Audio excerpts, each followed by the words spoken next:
Hello everyone and welcome to Pyanodons Mods. This is Otaku Showboat, and in this tutorial, I'll be going over the nickel processing chain. As per usual, don't forget to comment, like, subscribe, and hit the notification bell to help make this tutorial series visible higher up in search results.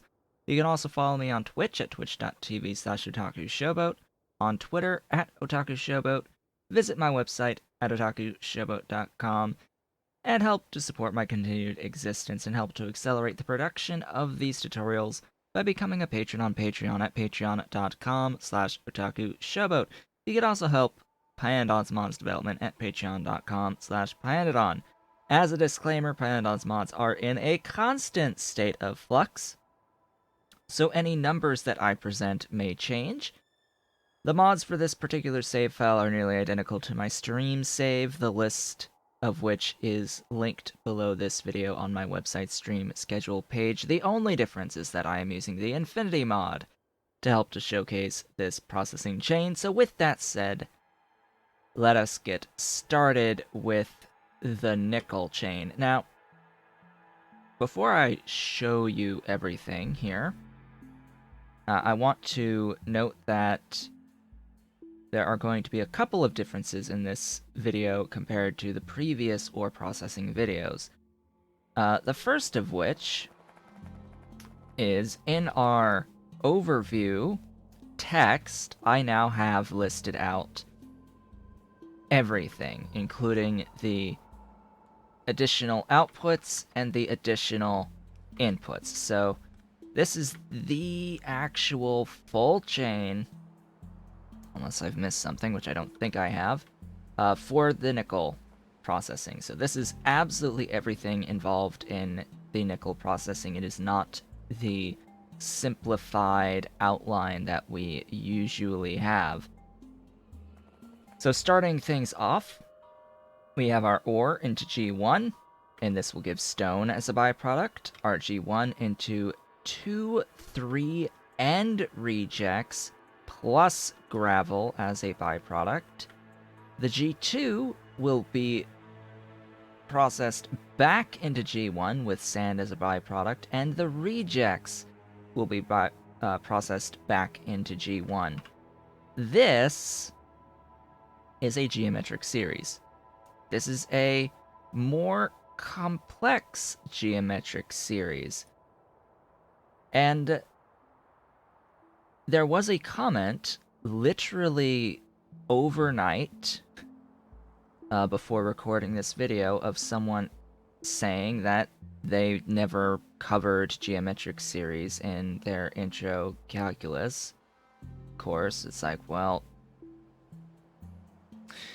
yeah, calculus in some sense is based off of geometric series, like the concept of geometric series, so chances are if you've had calculus, you've probably in some way, shape, or form at least seen ideas behind geometric series, but these are not math videos. They wanted me to go over at least one time the full math involved going down an entire chain.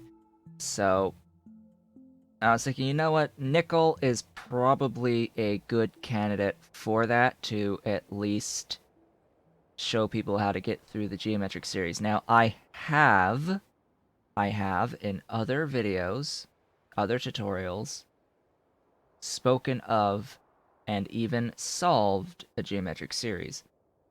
But I think this video will best be served as the actual doing of the math going down the chain. So we're going to do this math going down this chain, and we're going to do this live, mostly live. I did this math on my stream the other day up through high grade. I think I was wrong at some point, so I will make no guarantees as to the accuracy of my math going forward, but it should at least give you a general ballpark estimate of the actual numbers going down the full chain and what you can expect in terms of your output going down the chain. I won't go into Like how many plates you get at each individual step, I will leave that up to you, but I will at least go through the chain all the way up to, let's say, high grade as well as centered, and do the math on how many plates you get at high grade and centered approximations. So, there is the wonderful and beautiful geometric series here that's a little bit complicated. Just a little bit complicated. And I'm realizing, as I'm recording this right now, that I haven't actually, like, put the labels as to what is red, blue, red, green, blue, and yellow science on the actual chain itself. So what we're going to do is bring up the tech tree, look for nickel processing. We see that at red science, all you get is the G1 processing. You won't need nickel at red science, just for reference. You will only need nickel at green going into your circuit 2 chain. You will only need nickel going into circuit 2s. After green science. After green science. So similar timing to the zinc processing on your nickel processing, and you're probably going to be using your nickel for nichrome at first. Like, the nickel plates in the early game, there's not as much of a use for. So at green science, you get access all the way up to G4 processing into molten. Blue science should give you access all the way up to high grade nickel. And then the level 4 at utility science will give you reduced and centered. Reduced and centered. Always do reduced into centered.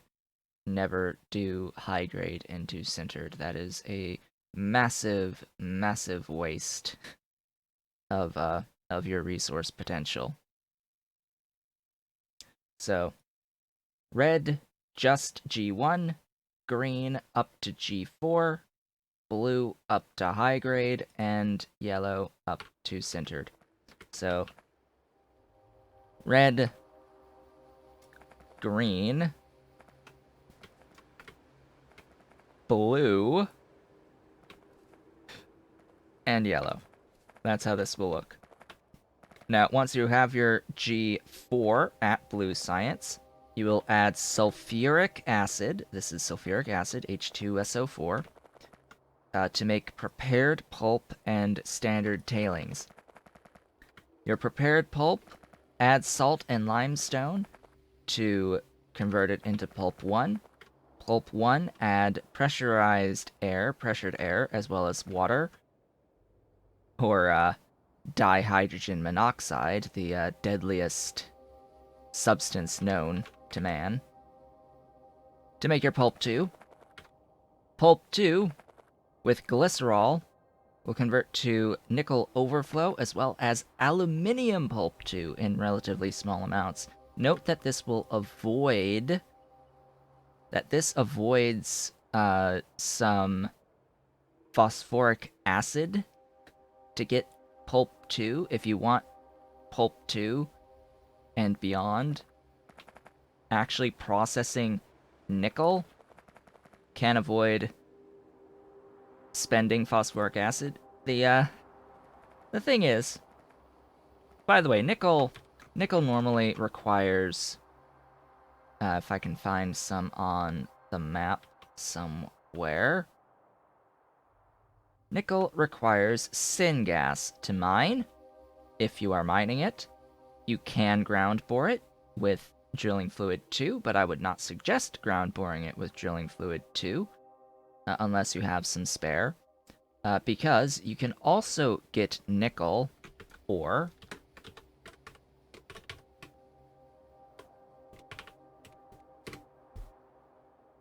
I think it's actually technically ore-nickel. Yeah. Ore-nickel. You can get it out of bitumen and propene, or, the better option, tar and hydrogen. You can get nickel out of tar. and hydrogen, and these things are incredibly easy to make.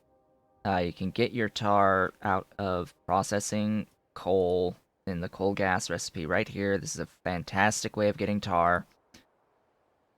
Some people prefer out of stone.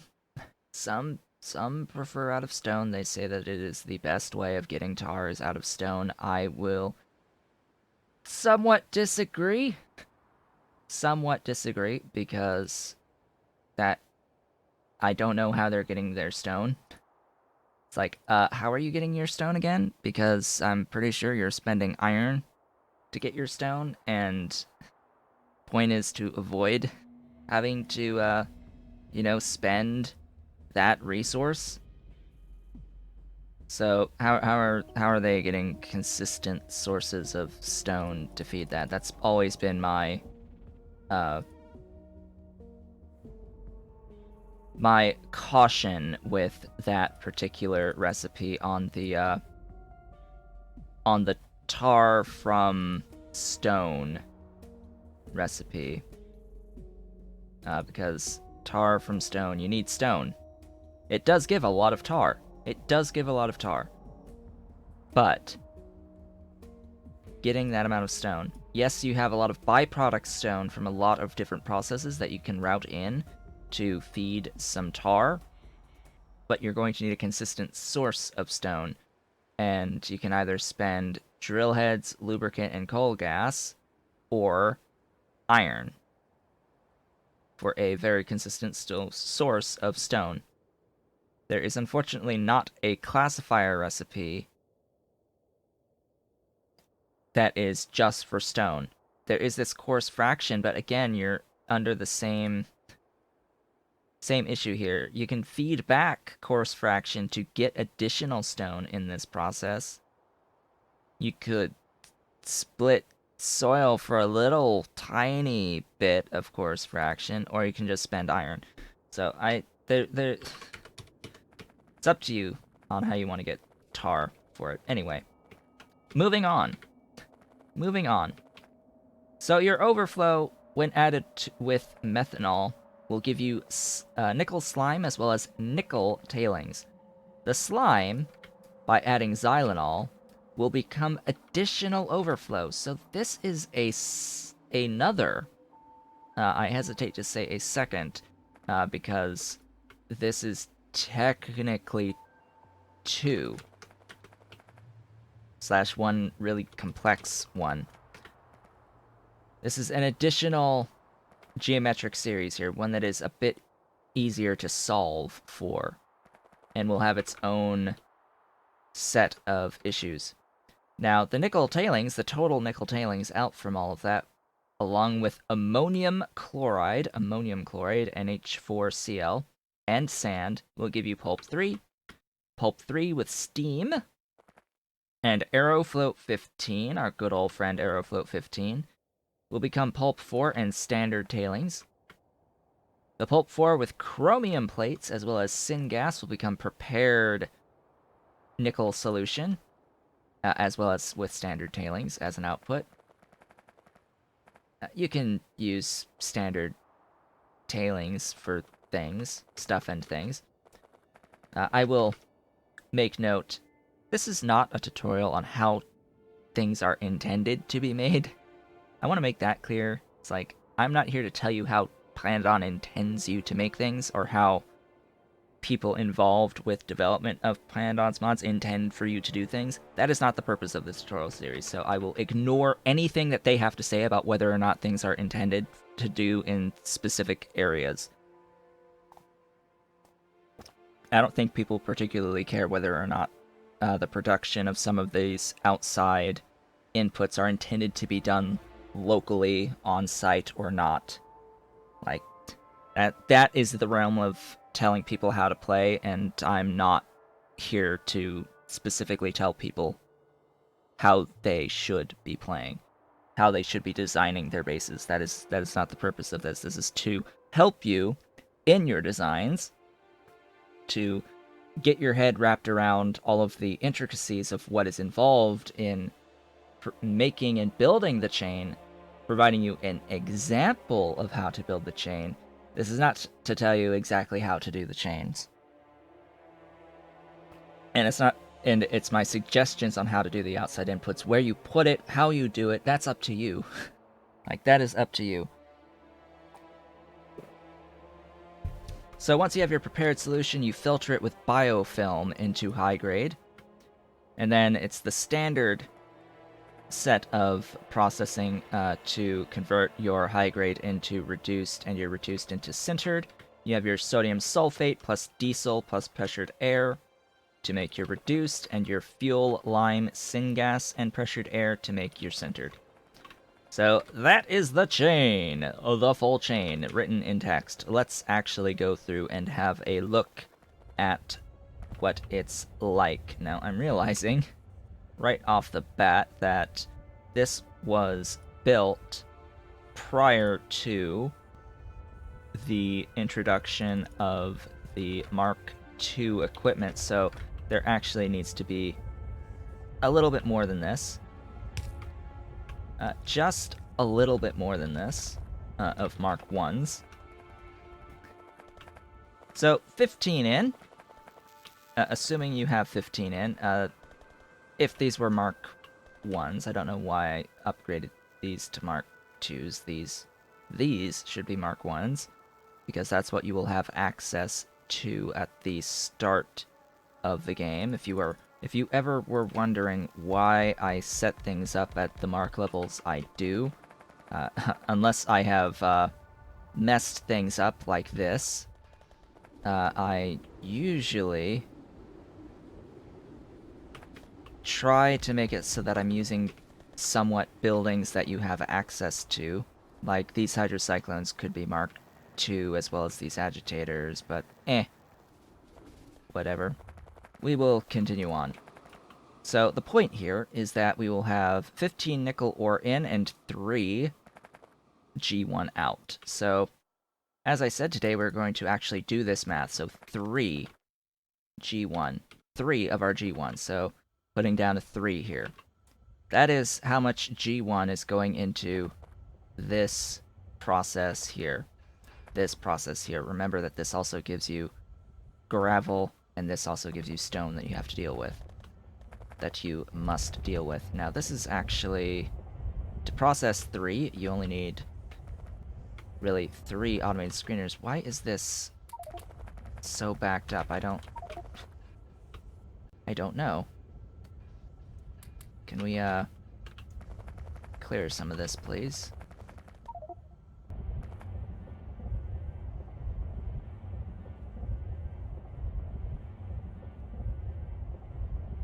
Anyway, moving along swiftly. Swiftly moving along.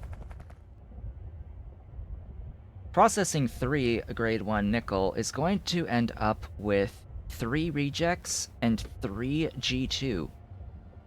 3 rejects and 3 G2. So we have to solve for how much actually we have of the G1 in when we add together these 2 sources. But they're related to each other because they will both increase the initial input.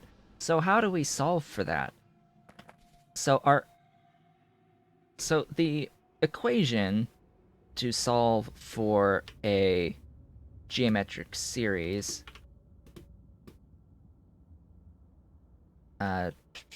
I will do it this way, equals I do hope I have all these symbols. S minus RS equals I. I is your input, your initial input. S is your sum total, which is what we are solving for. R is the ratio of feedback, the feedback ratio, the total ratio in the end. So, while we're ultimately solving for S, we first have to find R. Now, this is an equation that you will see if you look up geometric series. The reality is, what we have here is how do I simplify this again? You can pull out the s so that you end up with s 1 minus r equals I. If you pull out the s, you have s times 1 minus r equals I, which means that s equals I. Now, I don't think there's no, like, underscore. I wish there was an underscore here or something. But it's I divided by 1 minus r. S equals I divided by 1 minus the ratio. 1 minus the ratio. So that is that, right there, that is how you solve for the sum of a geometric series.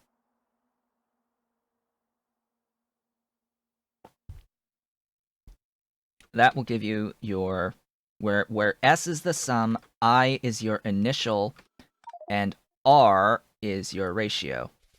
The full final ratio. What is the full final ratio? Now, R, we have to take into consideration the actual initial input, in this case, 3. R is 3, but, or I is 3, so in this case, that's I. I equals 3. Now, what happens to I? Well, I is divided in half. It takes 2 G1 to make 1 G2 and 1 reject. So we've divided by 2 here. We have divided by 2 here. Now, on the one hand, we have the rejects. 3 rejects into a half a nickel. Alright, so we've already been like, okay, well, we've divided by 2. So we've already divided by 2. So let's just say that that is 0.5. So that is 0.5. Now, what we're going to do essentially is we're going to have to add the ratios between these, of these. So in this one, we've got our half, then being divided by 3, then being multiplied by a third, by 30%, or 50% here, sorry. So we divide by 3, and then we divide by 2 again. So we are divide by 3, divide by 2. That's the first part. The second part is just divide by 2 again. Is just divide by 2. To convert your G2 into G1. You have 1 G2 becoming a G1 half the time. So it's, if it's half of your G1 going into G2 and then half again on the output, we can see that that should be 0.75. 0.75 should be 25% of 3, which is true. So this is the ratio of the G2. This is the ratio of the rejects. We have to add, give me a plus symbol here, add them together. I will shift this a little bit to get R. Adding that together to get R. Now, what is this in actuality? That plus that equals 0.33 repeating. So Doing the calculator-based math here, R equals 1/3. 1/3. R equals 1/3. That is our ratio on nickel. R equals 1/3. So R is 1/3. Since we now know R, and I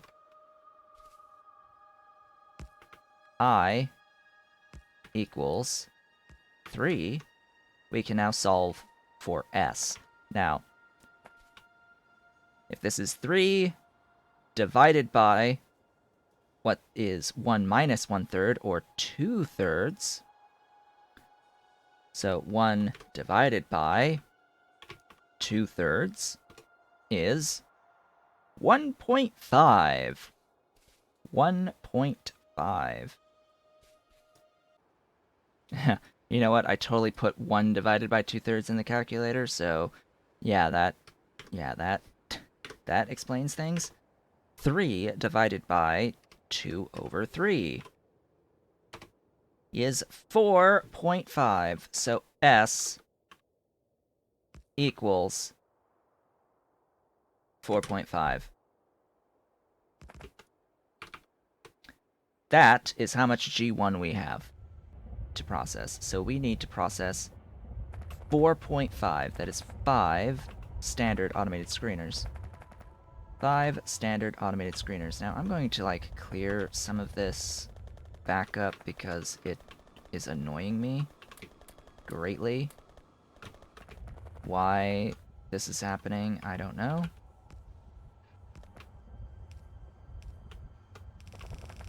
Probably just there's more than a full lane.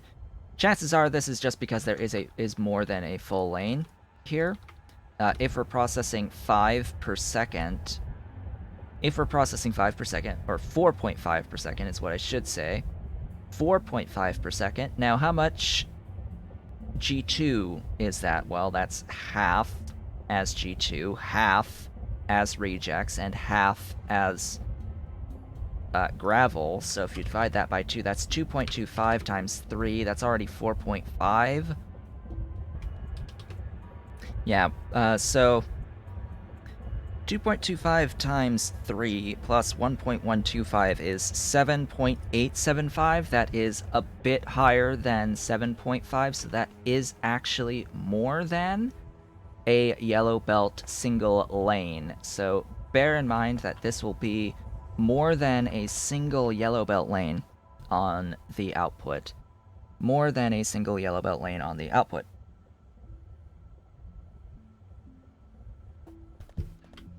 Now, how much G3 do we have here? So that is our next thing to calculate going down the line. Well, this is divide by 2 and then divide by 2 again.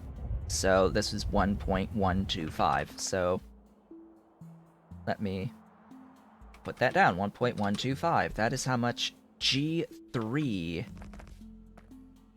that we have. This is G3. This value is G3.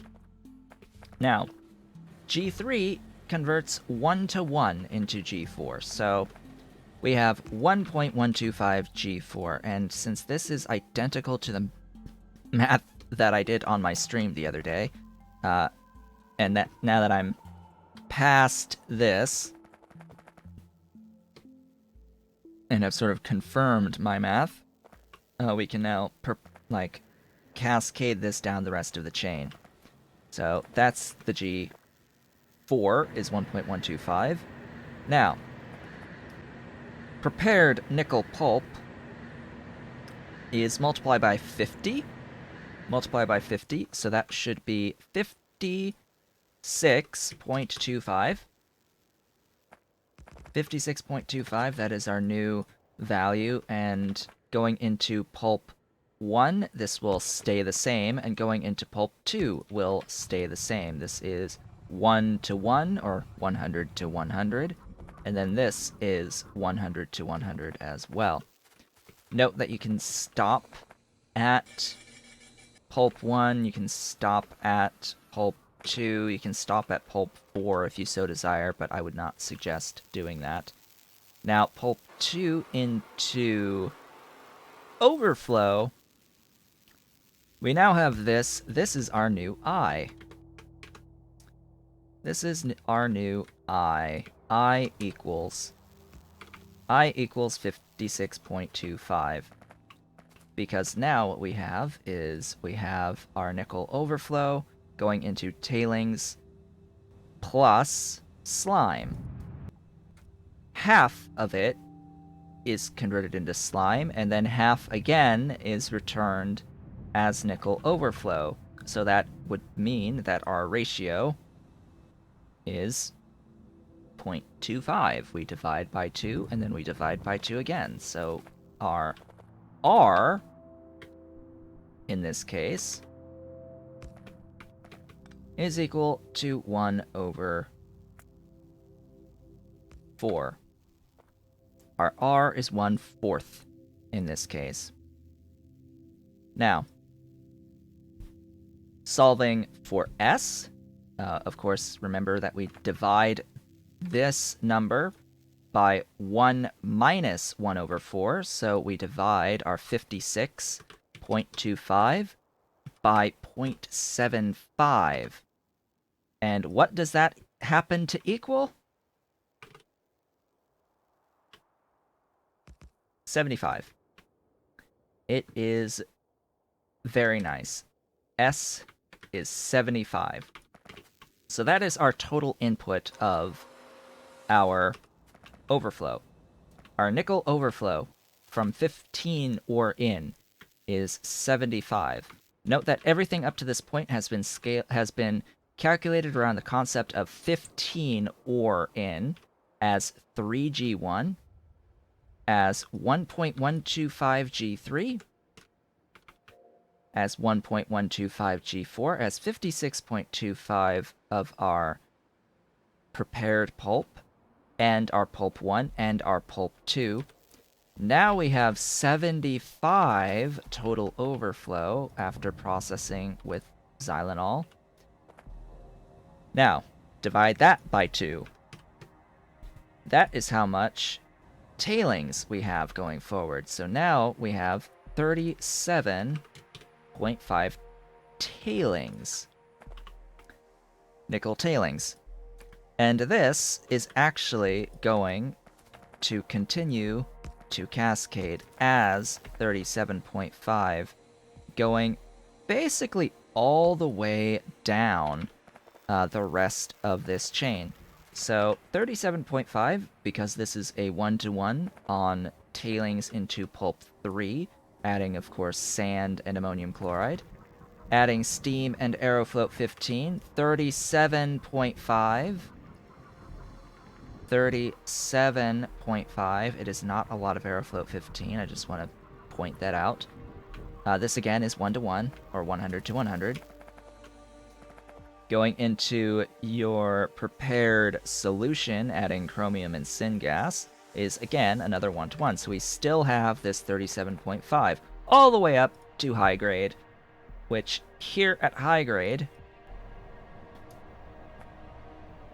we have to divide by a value of 100. Divide by 100. So we are now at 0.375.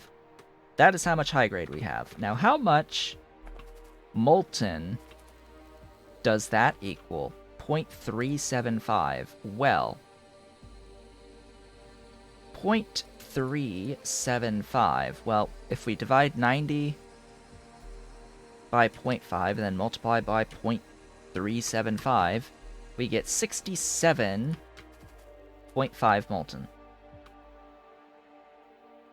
67.5 on our molten from high grade processing. Now, how many plates does that equal? Or if we were to make plates, it's a lot. If we were to do plates, nickel plates out of this, it's 37.5 to 75. So 37.5 divided by 75 times 67.5 is 33.75 plates. If we used all of it for nickel plates. We are, of course, not going to use all of it for nickel plates because we're going to use most of it, the incredible vast majority of it, for our glorious, glorious nichrome. Glorious, glorious nichrome. In which case, this is divide by 10 in terms of the ratio of molten nickel to nichrome. Oh god, that's a thing that is happening that I need to, like, mute for.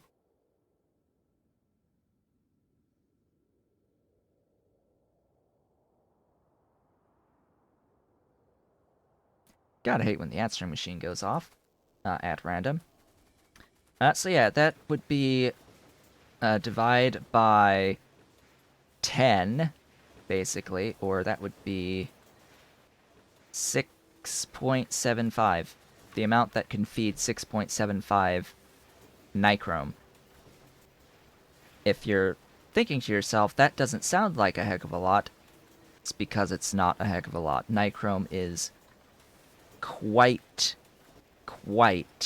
hungry on nickel and chromium. Quite hungry on nickel and chromium, and the amount of molten that you get out of a 15 per second in, yeah, it's not that great still. You are barely feeding a single Mark II. If I have a Mark II foundry sitting anywhere in the inventory of casting. That's not a casting unit. That's not a casting unit. Let's get rid of some of this random stuff. Casting unit, Mark II. Making... I went and I did a bad thing again. I had it right the first time. You...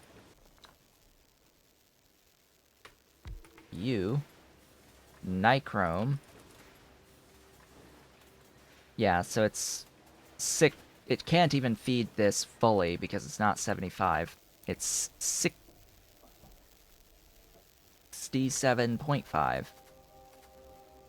So definitely bear that in mind. It's like you're not even getting a half a yellow belt out of a full 15 per second high-grade processing of your nickel in terms of your nichrome output. Always keep that in mind. Now, reduction and sintering. I will note... I will also note, hey, biofilm. Yeah, it's Faugy, substrate, lime, organic matter, rayon. We've seen biofilm before. We've seen Aerofloat 15 before, out of cresilic and the pentasulfide. We've seen xylanol before, all the way back in, like, iron. And then methanol, newest suggestion for methanol is to do the fluid separator recipe, giving you petroleum gas and methanol from organic solvent and olefins, because these have organic ways of obtaining them. You can get your organic solvent actually from olefins.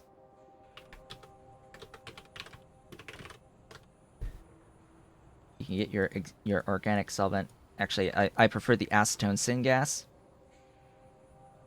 You can get your acetone syngas-based organic solvent, acetone, out of Tholen's syngas from tar processing, giving you lots of coal gas to make syngas, and then olefins from the aromatics, directly from aromatics from mushrooms and flowers.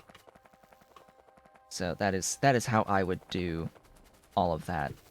Choice is yours as to how you want to continue that. So, thing about reduction is that reduction is 1 to 1, and then sintering is 1 to 2. So it's 0.375 here, and then 0.75 in terms of the amount of sintered that you get if you're processing the single yellow belt. Now, how much is that actually? Well, by this point in the game, it does make sense to have a Mark IV furnace. You only really need one. You only really need one by this point. Making molten. Yeah, so 150? That sounds great. 100, 150 sounds pretty nice.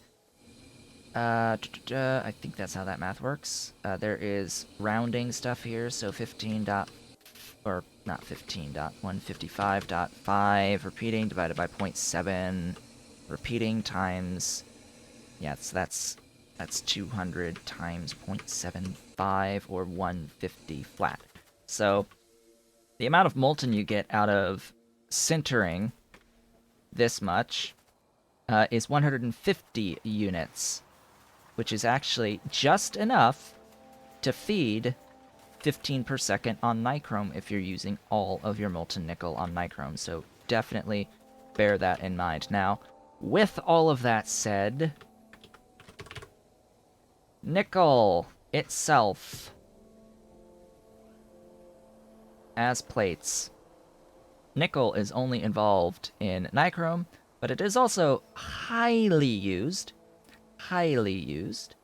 as the form of hydrogen peroxide superalloy, and superalloy, as well as in rare earth magnets, which you will need some of, going into your further circuits, resistors for your circuit 3s, capacitor terminations for capacitor 3s. Okay. Circuit 3 chain stuff. Molten stainless steel will use nickel plates directly, and quite a few other things use it as like catalysts. But the main things here, nic cores for the graphene rolls chain. The graphene roll chain, I think that's going to end up being a tutorial in and of itself, starting with nickel cores, going into PDMS graphene base, going into, along with PDMS, going into graphene sheets and rolls. I think that's going to deserve its own little tutorial. Super alloy. Look, folks, we are in the process of convincing Pyanodon to do a bit further balancing on the super alloy. We've got our molybdenum trioxide balancing sorta helped. It's been helped on here for molybdenum trioxide. Next steps is the nickel and chromium. Let's see if we can get some of that sorted. Maybe vanadium at some point by like 2 units. Nickel by like half would be nice. Chromium by half would be nice, or replace them together.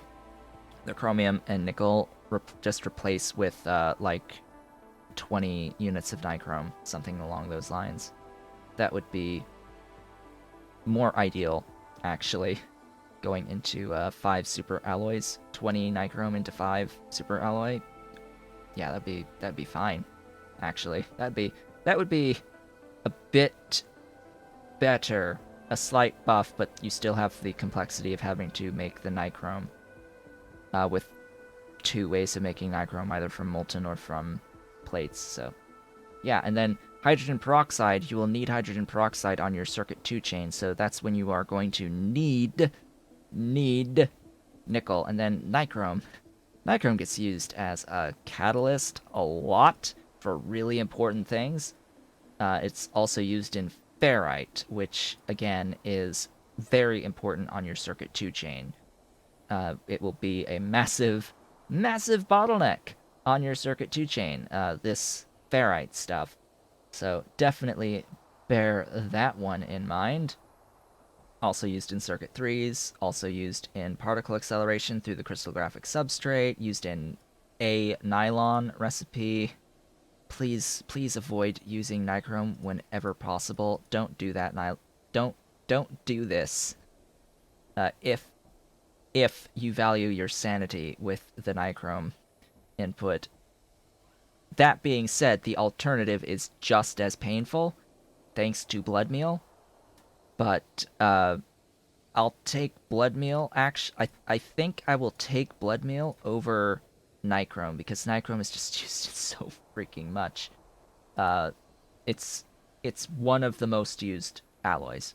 It's one of, if not the uh, top tier of most used alloys. I should have talked about it more or at all in the chromium tutorial. It's a very important alloy. You're going to need a lot of it as time goes on. But as I said, you're not going to focus on making your nickel at all until at least going into your Circuit 2 chain. So the earliest that you'll have to deal with is this part of the chain. At first, when you first set it up, which means you will have to take into consideration this set of math. Now, note, this ratio, unless the numbers are changed at some point in the future, the actual input-output values are changed in the future, this ratio is the ratio regardless of your initial input. So no matter what, this ratio is a constant. So now that you know that this is 1/3 going into nickel as R, you can adjust your I and get your actual S value to continue down the line. Similarly, this ratio R, 1/4, for this particular geometric series will not change with a change in your input/output. It'll just modify, just update your input and calculate your output with that value of R. Remember that you are dividing I by 1 minus R. That's the key when solving your geometric series. You are dividing I by 1 minus R. So you may want to calculate, instead of having R, just say 1 minus R, and remember that 1 minus R is 2/3. And then take your I and divide by 2/3. Because that's what you're doing, you're dividing I by 2/3. So if you have, say, 30 in on your nickel. Say you've got a red belt that you're bringing in. You have 30. Well, then your I is going to be 6. So then you're going to have 6 divided by 2/3. So you will have 6 over 2/3, or 9 as your S. Your S would be 9 in that instance, for example. So now that we've spent over 40 minutes, probably closer to 50 at this point, discussing all of these things, we shall see how it ends up after I do my editing magic to this video. Let me know in the comments below if you're still having any niggling issues about how to solve the geometric series here, how to approach solving the geometric series for the various ore processing chains. I don't think I messed up any of the math here. I think it is accurate, but as I said, I make no guarantees as to the actual accuracy of the math. This will give you a good baseline to work with, at the very least, when calculating. I'll leave it up to you to calculate how many buildings you'll need, the exact ratios of how many buildings you need, and exactly how this impacts how much of your outside inputs. That's the other thing that you can calculate yourself. How much of each of the outside inputs you are going to need at the given value of I, at the initial values going through here. So I have shown you what these values are for 15 per second, so you can plug those in on your inputs yourself, on your outside inputs yourself. Yeah, I should at least mention, if you do process Pulp 2, I don't know why you would process Pulp 2. This actually gives you pyrite as an output and needs aluminium plates as well as graphite, don't do this. And boric acid, don't do this. Don't do this. Don't stop at pulp 2. Go up to high grade. Don't stop at pulp 4 either. That makes no sense. Why would you stop at pulp 4? Like, it's chromium and syngas and biofilm. Ooh, scary. You need like a fraction, like a tiny fraction of biofilm. The tiniest of fractions of biofilm. It's half of 0.25 is how much you need here. It's 0.125 per second of your biofilm. A single machine can make up, at Mark 1, a single Mark 1 automated factory can make up to 1 biofilm per second. Ooh, scary. So scary. You need 1.25 Faugi substrate per second. Ooh, that's so scary for your biofilm. Just make your biofilm and shove it in. Shove it in, filter it. It's not hard. It's not hard. The volumes of your outside inputs are actually not scary in the slightest. And if you are making your chromium at pulp 7 at this point, or if you have decided to do your zinc processing before this point, chances are you already have Aerofloat 15. Chances are you already have kerosene even, or xylenol, or like glycerol. I don't think kerosene's not used in this one, but glycerol. Now glycerol, use collagen. Like, use collagen. Avoid, as I said, avoid nichrome expenditure at all costs. As painful as collagen is to make, again, the volumes here are low enough to not be that painful. Methanol through this is not that painful. Xylenol through tar is not that painful. The actual crysylic acid or crysylic acid into Aerofloat 15 with the pentasulfide here. There's 2 recipes for the pentasulfide. There's out of sulfur or out of pyrite. They're both going to use non-zero phosphate rocks. I hate that you have to spend phosphate rocks for this, but ultimately the Aerofloat 15 use is above 10, but that's still pretty low. Thank you all for watching, folks. Again, if you have any questions, let me know in the comments below, or if I, like, severely screwed the math, I guess let me know what the actual calculation is. And to my knowledge, this is how you do these calculations, and how you handle this particular type of a situation where you have 2 steps in the process for finding R. I'm pretty sure this is additive. Like, all of this assumes that this is an additive thing, and it being 1/3 would make logical sense. It would make logical sense to have something that comes out in this nice value of 1/3. Nice, clean value of 1/3. And then this being a nice, clean value of 75, and somewhat clean value of half of 75 going forward. So, and having it as a nice, clean value of 150 on the molten after sintering, that seems as if it was fully intended to be that way, from a 15 per second input. So, yeah, let me know if there's issues, if you're still having problems wrapping your head around the concept of the geometric series sum equaling initial divided by the total of 1 minus the ratio. Do pay attention to the parentheses here. Do pay attention to the parentheses here. Order of operations matters. Always, always have your parentheses here when putting it into your calculators. That is well, I can already foresee that would be the number 1 biggest problem that people will have doing this.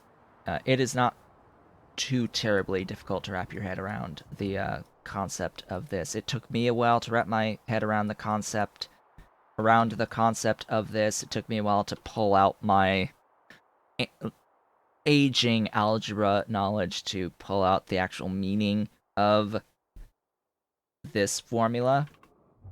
Because the first time you see this formula, S minus RS equals I, it's confusing. And you have to remember your rules of algebra to pull out the S and then have it, and then solve for S, and then the implications of that. So, again, thank you all for watching. This has been Otaku Showboat. If you have enjoyed this video, don't forget to comment, like, subscribe, hit the notification bell to help make this tutorial series higher up in search results. You can follow me on Twitch at twitch.tv/otakushowboat, on Twitter at otakushowboat, visit my website at otakushowboat.com, help to support my continued existence on Patreon at patreon.com/otakushowboat. You can also help support Pyanodons mods at patreon.com/Pyanodon. You can also help to grow my community and take part in the community through Discord at bit.ly/otaku discord, or follow the link below this video. You can go in there, hang out, tell me how wrong I am about all the various things, and all of that. You'll probably be ignored most of the time. But anyway, that is now available as a thing. I look forward to seeing you all going forward, both on the Discord and on our next tutorial, which is going to be military science. I'm pretty sure we're at that point where we now have to move on to military science, because the remaining ore to cover, the remaining ore that is logically next in the sequence of ores to cover that you will need going into Circuit 2's is molybdenum. But molybdenum will require you to have laser turrets, because you need laser turrets for the molybdenum mines. So to actually start mining molybdenum, you will need mill science, and you will need batteries, which means that you are also going to need rayon. So those are going to be our next 2 tutorials. Mill science and rayon into batteries. Rayon into batteries. So that's what's going to be coming up. I hope to see you all then.